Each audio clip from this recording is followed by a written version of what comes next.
de Maastricht University Challenge en de Limburg Innovation Challenge zijn we vandaag bij Envalior.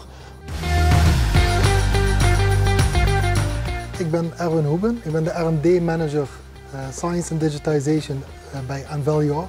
Het is een onderdeel dat is afgesplitst van DSM. Iedereen kent DSM in deze regio. En samengevoegd met een vergelijkbaar deel, vergelijkbare business van Lanxess. De producten die wij hebben zijn high performance polymeren, ook specialty polymeren. Dat zijn materialen, kunststofmaterialen die worden gebruikt in allerlei toepassingen voor automotive, E&E, electronics.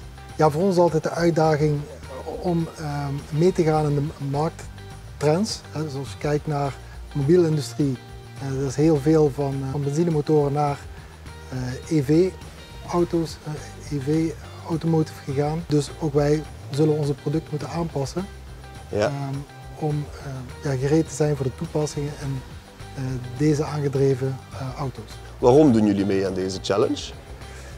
Nou, de Universiteit Maastricht is toch wel een van de belangrijke universiteiten hier in de regio. We zien ook dat zij veel meerdere science activiteiten doen, science faculteiten hebben gekregen. Dat maakt het een heel interessante voor ons. Wij willen natuurlijk naamsbekendheid genereren in de regio. DSM kent iedereen, maar Envalior nog niet. Verder is het een mooie, door de breedte van de Universiteit van Maastricht, is het een hele interessante pool van studenten waar we dan mee in het netwerk kunnen komen. De challenge werkt met 40 groepen van studenten die werken aan een project, aan hun idee, waar ze echt graag iets mee willen. Dus ze hebben de passie om dat idee te valoriseren naar een echt bedrijf. Ja. Dat is natuurlijk heel mooi. Sommige projecten zijn heel ambitieus. Ik heb zelfs aangegeven, nou, als dit je lukt, dan word je miljardair.